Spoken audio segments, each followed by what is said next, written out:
আজকের আলোচনা শুরু করা যাক, যেখানে ঘুমের সময়সূচি মানে স্লিপ শিডিউল সেটা ঠিক করার কিছু উপায় নিয়ে কথা বলা হয়েছে। রাতের ঘুম নিয়ে সমস্যা, যেমন ধরুন দেরি করে ঘুমাতে যাওয়া বা সকালে উঠতে খুব কষ্ট হওয়া, এটা কিন্তু অনেকেরই খুব চেনা একটা ব্যাপার, তাই না? সত্যি তাই। এই সমস্যাগুলো বেশ কমন। আর এই ভিডিওটাতে মাইক বলে একজনের কথা বলা হয়েছে। তার ঘুমের অভ্যাসটা মানে এতটাই বিগড়ে গেছিল যে যদিও ওর রাত 10টায় ঘুমানোর কথা ছিল, সে নিয়মিত রাত 3টা অবধি জেগে থাকত, গেম খেলত। ওহ, আর সে খুব করে চাইছিল এই অভ্যাসটা পাল্টাতে। একটা ধারণা খুব চলে না, যে একদিন সারা রাত জেগে থাকো, পরের দিন ঠিক সময়ে ঘুমালেই নাকি রুটিন সেট হয়ে যায়। মাইকো তো সেটাই চেষ্টা করেছিল, তাই না? হ্যাঁ, ঠিক ওই পথেই গেছিল। কিন্তু ফলাফলটা মানে ভালো হয়নি একদম, বরং উল্টো হয়েছিল। আজকের আলোচনায় আমরা এই ভিডিওটার সাহায্য নিয়ে একটু বোঝার চেষ্টা করব কেন এই সারা রাত জেগে থাকার টেকনিকটা প্রায়শই কাজ করে না, আর বিজ্ঞান কি বলে, মানে ধীরে ধীরে ঘুমের সময়সূচি ঠিক করার ভালো উপায় কি হতে পারে। আমরা মূলত দুটো দারুণ ইন্টারেস্টিং জিনিস নিয়ে কথা বলবো। একটা হলো আমাদের শরীরের নিজস্ব ঘড়ি, সার্কেডিয়ান রিদম। আচ্ছা, শরীরের ভেতরের ঘড়ি। আর দ্বিতীয়টা হলো ঘুমের চাপ বা স্লিপ প্রেশার যাকে বলে। ঠিক। তাহলে আমাদের আজকের লক্ষ্য হলো এই ভিডিও তথ্যগুলো ঘেঁটে দেখা যে ঘুমের সময়সূচি ঠিক করার সবচেয়ে কাজের আর স্বাস্থ্যকর উপায় কোনটা হতে পারে। মাইকের গল্পটা দিয়ে শুরু করি তাহলে। কি হয়েছিল ওর সাথে? অবশ্যই, মাইকের গল্পটা থেকে অনেক কিছু শেখার আছে। সে ঠিক করল একদিন সারা রাত জেগে থাকবে। যেহেতু ও সাধারণত সকাল 9টায় উঠত আর নতুন রুটিনে রাত 10টায় ঘুমাতে চাইত, তার মানে দাঁড়াচ্ছে ওকে প্রায় 37 ঘন্টা টানা জেগে থাকতে হবে। 27 ঘন্টা? বাপরে, এটা তো ভীষণ কঠিন। কিভাবে চেষ্টা করেছিল জেগে থাকার? নিজেকে জাগিয়ে রাখার জন্য ও প্রচুর কফি খেয়েছিল, এনার্জি ড্রিঙ্কস নিয়েছিল, আর সময় কাটানোর জন্য ভিডিও গেম তো ছিলই। প্রথম দিকে বেশ কনফিডেন্টও ছিল যে পারবে, কিন্তু প্রায় ২৬ ঘন্টা টানা জেগে থাকার পর সকাল 11টা নাগাদ শরীর আর পারছিল না, মানে সাংঘাতিক ক্লান্তি। তখন কি করলো, হাল ছেড়ে দিল? পুরোপুরি না। ও ভাবল যদি শুধু ৩০ মিনিটের জন্য একটু ঘুমিয়ে নিই তাহলে হয়তো ফ্রেশ লাগবে। অ্যালার্মও সেট করেছিল যাতে আধ ঘন্টার বেশি ঘুম না হয়। কিন্তু মনে হচ্ছে যে এখানেই গন্ডগোলটা হলো। একদম ঠিক এই জায়গাতেই প্ল্যানটা ভেস্তে গেল। ঘুম ভাঙল একেবারে ৮ ঘন্টা পর। তখন বাজে সন্ধে ৭টা। সে যে কখন ঘুমের ঘোরে অ্যালার্ম বন্ধ করেছে সে টেরই পায়নি। ফলে যা হওয়ার কথা ছিল তার পুরো উল্টোটা হলো। ঘুমের রুটিন ঠিক হওয়ার বদলে আরও বিগড়ে গেল। রাত 10টায় যেখানে ওর ঘুমানোর কথা, সেখানে সে তখন একদম চাঙ্গা ফুরফুরে, ঘুম আসছেই না। তার মানে সারা রাত জেগে থাকার প্ল্যানটা শুধু ফেলই করল না, বরং সমস্যাটা আরও বাড়িয়ে দিল। এটা কিন্তু একটা জরুরি পয়েন্ট, কারণ অনেকেই হয়তো ভাবে যে এটা কাজ করতে পারে। ঠিক এখানেই আসল ব্যাপারটা বুঝতে হবে। সারা রাত জেগে থাকাটা আসলে কোনো পার্মানেন্ট সলিউশন না। ভিডিওতে এটাকে একটা ব্যথানাশক ওষুধের মতো বলা হয়েছে, যেটা কষ্টটা কিছুক্ষণের জন্য কমায়, কিন্তু আসল রোগটা সারায় না। এমনকি মাইক যদি কোনোভাবে সেদিন ৩৭ ঘন্টা জেগে থাকতেও পারত, খুব সম্ভবত কয়েক সপ্তাহের মধ্যেই ও আবার সেই রাত ৩টের পুরনো অভ্যাসে ফিরে যেত। কারণটা সহজ, সে শুধু এক রাতের জন্য জেগেছিল, কিন্তু ওর লাইফস্টাইলের যে কারণগুলো ঘুমের সমস্যা তৈরি করছিল সেগুলো তো বদলায়নি। মাইকের এই অভিজ্ঞতাটা শুনে মনে হচ্ছে শুধু জোর করে জেগে থাকলেই হবে না। ভিডিওতে কি অন্য কোনো পদ্ধতির কথা বলা হয়েছে যেটা সত্যি কাজ করে? হ্যাঁ, একটা বেটার মানে অনেক বেশি সায়েন্টিফিক অ্যাপ্রোচের কথা বলা হয়েছে। সেটা হলো ধীরে ধীরে অ্যাডজাস্ট করা, আস্তে আস্তে। যেমন প্রতিদিন ১৫ মিনিট করে ঘুমানোর সময়টা এগিয়ে আনা আর সকালেও ১৫ মিনিট আগে ওঠা। এটা একদিনে সব বদলে ফেলার চেষ্টার থেকে অনেক বেশি রিয়েলিস্টিক আর টেকসই। 15 মিনিট করে? এটা শুনতে বেশ ডুয়েবল লাগছে। মানে খুব বেশি চাপও মনে হচ্ছে না। কিন্তু এটাতেও কি কোনো সমস্যা হতে পারে? মানে চ্যালেঞ্জ আসতে পারে? অবশ্যই পারে। এই পদ্ধতিতেও কিছু কমন সমস্যা হয়। যেমন কেউ হয়তো ১৫ মিনিট আগে শুতে গেলেন, কিন্তু ঘুম আসছে না, শুধু এপাশ ওপাশ করছেন। আবার সকালে ১৫ মিনিট আগে অ্যালার্ম বাজলেও বিছানা ছাড়তে ইচ্ছেই করছে না একদম। খুব ক্লান্তি লাগছে। এই চ্যালেঞ্জগুলো কেন হয় সেটা বুঝতে হলে আমাদের জানতে হবে যে ঠিক কী কী জিনিস আমাদের ঘুম আর জাগরণকে কন্ট্রোল করে। ভিডিও অনুযায়ী এর পেছনে মেইনলি দুটো বায়োলজিক্যাল প্রসেস কাজ করে। আচ্ছা, বেশ। তাহলে প্রথম কারণটা কি? ইয়ান রিদম। সহজ করে বললে এটা হলো আমাদের শরীরের নিজস্ব একটা ২৪ ঘন্টার ঘড়ি, ভেতরের ঘড়ি। এই অদৃশ্য ঘড়িটাই আমাদের শরীরের অনেক জরুরি কাজ, যেমন ধরুন কখন কোন হরমোন বেরোবে, কখন শরীরের তাপমাত্রা বাড়বে বা কমবে, এগুলো সব নিয়ন্ত্রণ করে, একটা ছন্দে রাখে। হরমোনের ব্যাপারটা ইন্টারেস্টিং। এটা ঘুমের সাথে কিভাবে জড়িত? যেমন ধরুন সন্ধ্যের দিকে যখন আলো কমতে থাকে, আমাদের ব্রেন মেলাটোনিন বলে একটা হরমোন তৈরি করতে শুরু করে। এই মেলাটোনিনই আমাদের শরীরে ঘুমের সিগন্যাল পাঠায়, আমাদের একটু ঝিমুনি ভাব আসে। হুম। আবার ভোরের দিকে যখন আলো ফোটে, তখন মেলাটোনিন লেভেলটা স্বাভাবিকভাবেই কমে যায়। আর কর্টিসল বলে আরেকটা হরমোন, যেটাকে স্ট্রেস হরমোনও বলে অনেকে, সেটার পরিমাণ বাড়ে। এই কর্টিসলই আমাদের জাগিয়ে তোলে, অ্যালার্ট করে, দিনের কাজের জন্য রেডি করে। তার মানে শরীরের ভেতরেই একটা অটোমেটিক টাইম টেবিল চলছে। কিন্তু প্রশ্ন হলো, এই যে ভেতরের ঘড়ি, এটা কি নিজে নিজেই চলে, নাকি বাইরের কোনো কিছু এটাকে কন্ট্রোল করে? দারুণ প্রশ্ন। এটা বোঝার জন্য ভিডিওতে ১৯৩৮ সালের একটা অসাধারণ এক্সপেরিমেন্টের কথা বলা হয়েছে। দুজন একেবারে প্রথম সারির ঘুম গবেষক, ন্যাথানিয়েল ক্লেটম্যান আর তার সহকারী ব্রুস রিচার্ডসন, একটা বেশ সাহসী কাজ করেছিলেন। তারা আমেরিকার কেন্টাকির ম্যামথ কেভ বলে একটা বিশাল গুহার গভীরে চলে যান, এমন জায়গায় যেখানে দিনের আলো একটুও ঢোকে না। তারা সেখানে টানা ৩২ দিন পুরো অন্ধকারে কাটিয়েছিলেন। তাদের উদ্দেশ্য ছিল দেখা যে বাইরের সময় বা আলোর কোনো রকম ক্লু ছাড়া মানুষের ঘুম জাগরণের চক্রটা কেমন হয়। ৩২ দিন মাটির নিচে অন্ধকারে, ভাবতেই অন্যরকম লাগছে। কি জানা গেল সে পরীক্ষা থেকে? দুটো খুব জরুরি জিনিস পরিষ্কার হয়েছিল। প্রথমত, বাইরের আলো বা ঘড়ির সময় ছাড়াও মানুষের শরীরে একটা নিজস্ব প্যাটার্ন তৈরি হয়। ওরা কেউই যখন তখন ঘুমননি বা ওঠেননি, বরং একটা বেশ রেগুলার সাইকেল দেখা গিয়েছিল, প্রায় ১৫ ঘন্টা টানা জেগে থাকা আর তারপর প্রায় ৯ ঘন্টা টানা ঘুমনো। এটা প্রমাণ করে যে আমাদের ঘুমের একটা গভীর বায়োলজিক্যাল রুট আছে। আচ্ছা, আর দ্বিতীয় জরুরি পর্যবেক্ষণটা কি ছিল? দ্বিতীয় এবং আরও ইন্টারেস্টিং বিষয়টা হলো, এই যে ভেতরের ন্যাচারাল ছন্দটা, এটা ঠিক ২৪ ঘন্টার ছিল না, বরং সামান্য একটু লম্বা ছিল, গড়ে প্রায় ২৪ ঘন্টা ১৫ মিনিটের মতো। ক্লেটম্যান আর রিচার্ডসনের এই পরীক্ষার পরেও আরও অনেক রিসার্চে একই জিনিস দেখা গেছে। অ্যাডাল্ট মানুষের স্বাভাবিক সার্ক্যাডিয়ান সাইকেল আসলে ২৪ ঘন্টার থেকে একটু বেশি। তার মানে আমাদের শরীর আসলে নিজে থেকে একটু দেরিতে চলার দিকেই টানে। এটা তো খুব ইন্টারেস্টিং। তাহলে আমাদের রোজকার জীবন, যেটা তো একদম ২৪ ঘন্টায় বাঁধা, সেটা চলে কি করে?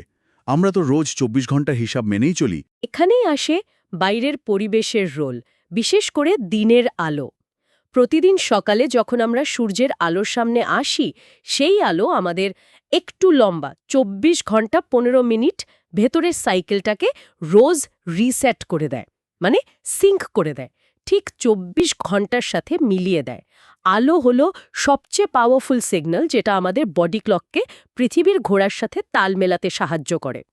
তবে শুধু আলোই না, আরও কিছু রেগুলার ঘটনা আমাদের বডি ক্লককে ঠিক রাখতে হেল্প করে, যেমন রোজ নির্দিষ্ট সময়ে খাওয়া, রেগুলার এক্সারসাইজ করা, এমনকি চারপাশের টেম্পারেচারের ওঠানামা বা রেগুলার সোশ্যাল ইন্টারাকশনও জাইডগ্যাবার বা টাইম কিউ হিসেবে কাজ করে। এই কারণেই যারা চোখে দেখতে পান না, তারাও একটা নির্দিষ্ট রুটিন মেনে চলতে পারেন, কারণ আলো ছাড়াও অন্য সিগন্যালগুলো তাদের বডি ক্লককে চালু রাখে, সিঙ্কড রাখে। তার মানে দাঁড়াচ্ছে, মাইকের মতো যারা ঘুমের শিডিউল পাল্টাতে চায়, তাদের শুধু শোয়ার আর ওঠার সময়টা ১৫ মিনিট করে এগোলেই হবে না। তাকে তার পুরো ডেইলি রুটিনটাই, যেমন এক্সারসাইজের সময়, খাওয়ার সময়, সবকিছুই আস্তে আস্তে ১৫ মিনিট করে এগিয়ে আনতে হবে। আর সবচেয়ে জরুরি হলো সকালে উঠেই যত তাড়াতাড়ি সম্ভব ন্যাচুরাল লাইটে যাওয়া, মানে সূর্যের আলো। একেবারে ঠিক। দিনের শুরুতে পাওয়া ব্রাইট লাইট আমাদের বডি ক্লককে নতুন শিডিউলের সাথে মানিয়ে নিতে সবচেয়ে বেশি সাহায্য করে। কিন্তু মডার্ন লাইফে একটা বড় চ্যালেঞ্জ হলো আর্টিফিশিয়াল লাইট, বিশেষ করে রাতের বেলায়। ঘরের ভেতরের জোরালো আলো, টিভি, কম্পিউটার, মনিটর, আর বিশেষ করে স্মার্টফোনের স্ক্রিন থেকে বেরোনো ব্লু লাইট এগুলো আমাদের শরীরকে সাংঘাতিক কনফিউজড করে দিতে পারে। আমাদের ব্রেন তখন গুলিয়ে ফেলে যে এটা দিনের আলো নাকি রাতের কৃত্রিম আলো। এর ফলে ঘুমের ওপর কীরকম খারাপ প্রভাব পড়ে? প্রভাবটা বেশ সিরিয়াস। সন্ধ্যের পর যখন আমাদের শরীরে মেলাটোনিন তৈরি হওয়ার কথা, যেটা ঘুম আসতে সাহায্য করে, তখন এই আর্টিফিশিয়াল ব্রাইট লাইট, বিশেষ করে ব্লু লাইট, মেলাটোনিন বেরোনোটাকে আটকে দেয় বা কমিয়ে দেয়। ফলে ঘুম আসতে দেরি হয়। উল্টো দিকে কর্টিসলের মতো হরমোন, যেটা আমাদের জাগিয়ে রাখে, সেটার পরিমাণ হয়তো বেড়ে যায়। সব মিলিয়ে ঘুম আসতে অসুবিধা হয়, ঘুমের কোয়ালিটি খারাপ হয়, আর সকালে উঠেও ফ্রেশ লাগে না। এই কৃত্রিম আলোর প্রভাব কমানোর জন্য কি করা যেতে পারে? বিশেষ করে যারা শহরে থাকে তাদের জন্য তো এটা এড়ানো মুশকিল। একটু কমিয়ে আনা, ওয়ার্ম লাইট বা ডিম লাইট ব্যবহার করা, হলুদ বা কমলা ধরনের আলো। পারলে মোমবাতির আলো একটা সুন্দর পরিবেশ তৈরি করে। আর সবচেয়ে জরুরি হলো ঘুমানোর অন্তত 1 থেকে 2 ঘন্টা আগে থেকে সব রকম screen, TV, laptop, tab, phone ব্যবহার একদম বন্ধ করে দেওয়া। কিছু অ্যাপ বা সফটওয়্যার আছে, যেমন এফলাক্স বা টুয়াইলাইট, যেগুলো স্ক্রিনের ব্লু লাইট কমিয়ে ডিসপ্লের রংটা ওয়ার্ম করে দেয়। কিন্তু ভিডিওতে জোর দেওয়া হয়েছে যে বেস্ট রেজাল্টের জন্য স্ক্রিন পুরোপুরি অ্যাভয়েড করাই ভালো। বেশ, পরিষ্কার হলো সার্কেডিয়ান রিদমের ব্যাপারটা। আলো আর ডেইলি রুটিনের ভূমিকাটা খুব গুরুত্বপূর্ণ। কিন্তু আপনি শুরুতে দুটো ফ্যাক্টরের কথা বলেছিলেন, দ্বিতীয়টা কি ছিল? দ্বিতীয় যে ফ্যাক্টরটা আমাদের ঘুমকে খুব গভীরভাবে কন্ট্রোল করে, সেটা হলো স্লিপ প্রেশার বা ঘুমের চাপ। এই কনসেপ্টটা তুলনামূলকভাবে সহজ। আমরা যখন জেগে থাকি, আমাদের ব্রেন সেলগুলো তাদের নর্মাল কাজ করতে গিয়ে অ্যাডেনোসিন বলে একটা কেমিক্যাল বাই প্রোডাক্ট তৈরি করে, আর এটা আস্তে আস্তে ব্রেনে জমতে থাকে। অ্যাডিনোসিন, এটা কিভাবে ঘুমের চাপ তৈরি করে? ব্যাপারটা অনেকটা একটা ট্যাঙ্কে জল ভরার মতো। যত বেশি সময় ধরে আমরা জেগে থাকি, এই অ্যাডিনোসিনের পরিমাণ আমাদের ব্রেনে তত বাড়তে থাকে। আর অ্যাডিনোসিনের লেভেল যত বাড়ে, আমাদের ঘুমানোর ইচ্ছেটাও তত তীব্র হয়। এটাই হলো ঘুমের চাপ। সাধারণত টানা 12 থেকে 16 ঘন্টা জেগে থাকার পর এই অ্যাডিনোসিনের লেভেলটা যথেষ্ট বেড়ে যায় আর আমাদের খুব ঘুম পায়। এই জমে থাকা অ্যাডিনোসিন ব্রেনের সেই সব পার্টকে স্লো করে দেয় যারা আমাদের জাগিয়ে রাখে, আর ঘুমের জন্য দায়ী সার্কিটগুলোকে অ্যাক্টিভেট করে। ও, এই জন্যই বেশিক্ষণ জাগলে আস্তে আস্তে এত ঘুম পায়। কিন্তু অনেক সময় তো হয় সাংঘাতিক ঘুম পাচ্ছে, অথচ 1 কাপ কফি খেলেই যেন ঘুমটা চলে যায়। সেটা কিভাবে হয়? খুব দরকারি প্রশ্ন। এখানেই আসে ক্যাফেইনের খেলাটা। ক্যাফেইন মলিকুলগুলোর গঠন অনেকটা অ্যাডেনোসিন মলিকুলের মতো। তাই ক্যাফেইন যখন আমাদের রক্ত দিয়ে ব্রেনে পৌঁছায়, তখন এটা অ্যাডেনোসিনের জন্য যে রিসেপ্টরগুলো আছে, মানে যেখানে অ্যাডেনোসিন বাইন্ড করে কাজ করে, সেখানে গিয়ে আটকে যায়। ফলে অ্যাডেনোসিন ব্রেনে জমা হলেও তার রিসেপ্টরে বসতে পারে না, আর আমরা তার ঘুম পাড়ানো এফেক্টটা ফিল করি না। আমরা বেশ অ্যালার্ট, চাঙ্গা বোধ করি। ক্যাফেইন আসলে আমাদের শরীর আর ব্রেনকে একরকম বোকা বানায় যে আমরা টায়ার্ড নই। কিন্তু এই বোকা বানানো তো বেশিক্ষণ চলে না। মাঝে মাঝে কফির এফেক্ট কেটে গেলে হঠাৎ করে যেন ডাবল ক্লান্তি লাগে। এটাকে কি ক্যাফেইন ক্র্যাশ বলে? আপনি একদম ঠিক ধরেছেন। এটাই হলো সেই বিখ্যাত ক্যাফেইন ক্র্যাশ। ব্যাপারটা হলো, ক্যাফেইন যতক্ষণ অ্যাডেনোসিন রিসেপ্টরগুলোকে ব্লক করে রাখে, ততক্ষণ কিন্তু ব্রেনে অ্যাডেনোসিন জমা হওয়া বন্ধ হয় না, বরং সেটা বাড়তেই থাকে। যখন আমাদের লিভার আস্তে আস্তে ক্যাফেইনকে শরীর থেকে বের করে দেয়, তখন ওই রিসেপ্টরগুলো আবার ফাঁকা হয়ে যায়। আর ঠিক তখনই আগে থেকে জমে থাকা প্রচুর পরিমাণ অ্যাডেনোসিন একসাথে ঝাঁপিয়ে পড়ে রিসেপ্টরগুলোতে বাইন্ড করার জন্য। ফলে যে ঘুমটা কয়েক ঘন্টা আগে আসার কথা ছিল, সেটা তো আসেই, তার সাথে যোগ হয় ওই বাড়তি সময়ে জমে থাকা এক্সট্রা অ্যাডেনোসিনের মারাত্মক চাপ। ফলাফল সাংঘাতিক, প্রায় কন্ট্রোল করা যায় না এমন ঘুম বা ক্লান্তি। মাইকের ক্ষেত্রেও কি এটাই হয়েছিল? যখন সে সারা রাত জাগার চেষ্টা করছিল আর তারপর হঠাৎ ঘুমিয়ে পড়েছিল? হ্যাঁ, ভিডিওর অ্যানালিসিস অনুযায়ী ঠিক এটাই ঘটেছিল। ও কফি আর এনার্জি ড্রিঙ্কসের মাধ্যমে ক্যাফেইন নিয়ে অ্যাডেনোসিনের বাড়তে থাকা চাপটাকে টেম্পোরারিলি আটকানোর চেষ্টা করছিল। কিন্তু ২৬ ঘন্টা পর যখন ওর শরীর থেকে ক্যাফিনের এফেক্ট কমতে শুরু করে, তখন জমে থাকা বিশাল পরিমাণ অ্যাডেনোসিনের কালেকটিভ চাপে ও আর কোনোভাবেই জেগে থাকতে পারেনি, গভীর ঘুমে চলে গিয়েছিল। তার মানে ভালো ঘুমের জন্য ক্যাফেইন নেওয়ার সময়টা খুব ইম্পর্ট্যান্ট। ঘুমের কতক্ষণ আগে ক্যাফেইন অ্যাভয়েড করা উচিত? ক্যাফেইনের একটা নির্দিষ্ট হাফ লাইফ আছে। হাফ লাইফ মানে হলো কোনো জিনিসের অর্ধেক পরিমাণ শরীর থেকে বেরোতে যে সময় লাগে। ক্যাফেইনের ক্ষেত্রে এই হাফ লাইফ গড়ে প্রায় 5 থেকে 8 ঘন্টা। তার মানে আপনি যদি দুপুর 2টোয় এক কাপ কফি খান, তাহলে রাত 10টাতেও মানে 8 ঘন্টা পরেও সেই কফির অর্ধেক ক্যাফেইন আপনার শরীরে অ্যাক্টিভ থাকতে পারে। আর সেটা আপনার ঘুম নষ্ট করার জন্য যথেষ্ট। তাই নিয়ম হলো ভালো আর গভীর ঘুমের জন্য আপনার শোয়ার সময়ের অন্তত 8 ঘন্টা আগে থেকে সব ধরনের ক্যাফেইনযুক্ত ড্রিঙ্কস, যেমন কফি, বেশিরভাগ চা, কোলা টাইপের কিছু ড্রিঙ্কস, এনার্জি ড্রিঙ্কস, এগুলো বন্ধ করা উচিত। আর কিছু খাবারও, যেমন ডার্ক চকলেট বা কিছু আইসক্রিম বা ডেজার্ট যাতে কফি বা চকলেট থাকে, সেগুলো এড়িয়ে চলা ভালো। মাইকের যদি রাত 10টায় শোয়ার টার্গেট থাকে, ওর উচিত দুপুর 2টার পর থেকে ক্যাফেইন আছে এমন সব কিছু বাদ দেওয়া। কিন্তু ভিডিওতে বলা হয়েছিল যে মাইক দিনের বেলায় অ্যালার্ট থাকার জন্য কফির ওপর বেশ ডিপেন্ডেন্ট হয়ে পড়েছিল। এর কারণ কি হতে পারে? এর মূল কারণ সম্ভবত ও রেগুলারলি যথেষ্ট ঘুমোতো না। গড়ে মাত্র 6 ঘন্টা ঘুমোতো, যেটা বেশিরভাগ অ্যাডাল্টদের জন্য যথেষ্ট নয়। যখন আমরা যথেষ্ট ঘুমোই না, তখন আমাদের শরীর রাতের বেলা ব্রেনে জমে থাকা সব অ্যাডেনোসিন পুরোপুরি ক্লিয়ার করতে পারে না। ফলে সকালে ঘুম থেকে ওঠার পরেও কিছুটা অ্যাডেনোসিন ব্রেনে থেকে যায়, যার জন্য আমরা ক্লান্ত বা ঝিমুনি ফিল করি। এই ক্লান্তি কাটানোর জন্যই তখন দিনের বেলায় সজাগ থাকার জন্য ক্যাফেইনের উপর নির্ভরতা তৈরি হয়। এটা একটা ভিশিয়াস সাইকেল বা দুষ্টু চক্রের মতো হয়ে দাঁড়ায়। রাতে কম ঘুম, সকালে ক্লান্তি, দিনের বেলায় ক্যাফেইন নেওয়া, রাতে আবার ঘুমাতে সমস্যা, ক্যাফেইনের জন্য বা দেরিতে শোয়ার জন্য আবারও কম ঘুম। তাহলে কিভাবে বোঝা যেতে পারে যে একজন যথেষ্ট ঘুমাচ্ছে কিনা? কোনো সহজ সিম্পটম আছে? একটা খুব সহজ কিন্তু এফেক্টিভ লক্ষণ হল, যদি সকালে অ্যালার্ম ছাড়াই ঘুম ভাঙে এবং ফ্রেশ লাগে, তাহলে সম্ভবত যথেষ্ট ঘুম হচ্ছে। কিন্তু যদি অ্যালার্ম বাজার পর ঘুম ভাঙলেও বিছানা ছাড়তে কষ্ট হয়, অথবা মনে হয় যে আরেকটু ঘুমাতে পারলে ভালো হতো, বা দিনের বেলায় প্রায়ই ঝিমুনি আসে, তাহলে বুঝতে হবে শরীরের আরও ঘুমের দরকার। এর মানে হল শরীর রাতের বেলা জমে থাকা সব অ্যাডেনোসিন ক্লিয়ার করার মতো যথেষ্ট সময় পায়নি। এটা অলসতা না, বরং শরীরের দিক থেকে বিশ্রামের একটা ক্লিয়ার সিগন্যাল। তাহলে সার্কাডিয়ান রিদম আর স্লিপ প্রেশার, এই দুটো বেশ জটিল কিন্তু ইন্টারেস্টিং বিষয়। মিলিয়ে ঘুমের শিডিউল ঠিক করার জন্য ভিডিওতে ফাইনালি যে সাজেশনসগুলো দেওয়া হয়েছে, সেগুলো যদি আমরা আরেকবার গুছিয়ে নিই। অবশ্যই। ভিডিও থেকে পাওয়া মেন টেকওয়ে বা করণীয়গুলো হল: 1. সারা রাত জেগে থাকার মতো হঠকারী পদ্ধতি চেষ্টা না করাই ভালো।